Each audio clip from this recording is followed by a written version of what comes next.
નમસ્કાર મિત્રો, રાજ્ય સરકારના નાણાં વિભાગ દ્વારા એક નવું નોટિફિકેશન બહાર પાડવામાં આવ્યું છે તારીખ 9/1/2026 રોજ, જે ગુજરાત સિવિલ સર્વિસીસ પેન્શન નિયમો 2002 ના સુધારા સૂચવે છે. તો તેમાં ગ્રેચ્યુઇટીમાં જે ફેરફાર કરવામાં આવેલો છે તેની વાત કરવામાં આવી છે.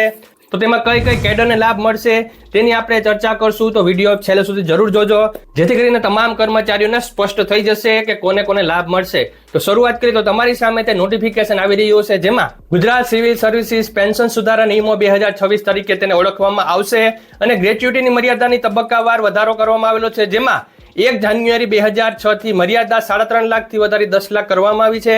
1 જાન્યુઆરી 2016 થી આ મર્યાદા 10 લાખથી વધારી 20 લાખ કરવામાં આવી છે અને 1 જાન્યુઆરી 2024 થી સૌથી મહત્વનો સુધારો એ છે કે હવે આ મર્યાદા 25 લાખ કરવામાં આવી છે.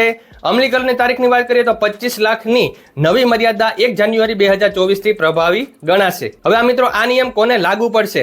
તો આ નિયમ ગુજરાત સરકારના તમામ સિવિલ સર્વિસીસ પેન્શન યોજના 2002 ની અંડર આવતા તમામ સરકારી કર્મચારીઓને લાગુ પડશે. હવે મિત્રો, આ નિયમ છે એ કઈ પોસ્ટ અને વિભાગને લાગુ પડશે તે સમજી લઈએ તો તમે જોઈ શકો છો કે સૌથી પ્રથમ શિક્ષણ વિભાગ આપવામાં આવેલો છે કે જેમાં જિલ્લા પ્રાથમિક શિક્ષણાધિકારી શ્રી સાહેબ, ડીપીઈઓ સાહેબ શ્રી, જેમાં જિલ્લા કક્ષાએ પ્રાથમિક શિક્ષણનું સંચાલન કરતા અધિકારી શ્રીઓ, શાસનાધિકારી શ્રીઓ, જેમાં નગર શિક્ષણ સમિતિઓ હેઠળ કાર્યરત વહીવટી અધિકારીઓ, સરકારી પ્રાથમિક શિક્ષકો, જેમાં રાજ્ય સરકારની અને પંચાયત હસ્તકની શાળાઓમાં ફરજ બજાવતા શિક્ષકો, સચિવાલય અને વહીવટી પોસ્ટ એટલે કે નાણાં વિભાગ, જેમાં સચિવાલયના નાણાં વિભાગ હેઠળના વિવિધ હોદ્દાઓ, ડેપ્યુટી સેક્રેટરી, જેમાં સરકારના વિવિધ વિભાગોમાં વહીવટી નિર્ણય લેતા ઉચ્ચ અધિકારીઓ, સચિવાલયના અન્ય સંવર્ગો, જેમાં ગાંધીનગર સચિવાલય હેઠળના વિવિધ વિભાગોમાં કાર્યરત તમામ કાયમી સિવિલ કર્મચારીઓ અને સામાન્ય કેટેગરીમાં રાજ્ય સરકારના ગેઝેટેડ અને જેઓ ગુજરાત સિવિલ સર્વિસીસના નિયમો હેઠળ નિમણૂક પામેલા છે.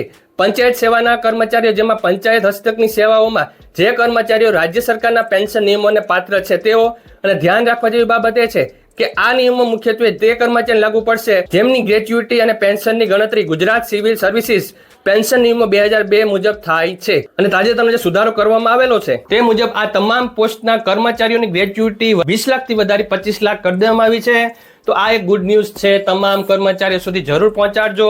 આ પત્રક તમને ટેલિગ્રામ ચેનલ પર મળી જશે. તેમાં 2800 થી પણ વધારે સરકારી કર્મચારીઓ જોડાયેલા છે. તમે પણ જોડાઓ અને નવા અપડેટ્સ મેળવતા રહો. તો આજનો વિડીયો હતો એ અપડેટને લઈને હતો. વિડીયો કેવો લાગ્યો જરૂર કહેજો. વિડીયો ગમે તો લાઈક કરી દેજો, ચેનલ સબસ્ક્રાઇબ કરી બેલ આઇકોન દબાવી દેજો, જેથી કરીને તમને નવા અપડેટ્સ મળતા રહે. Thank you very much. જય શ્રી કૃષ્ણ.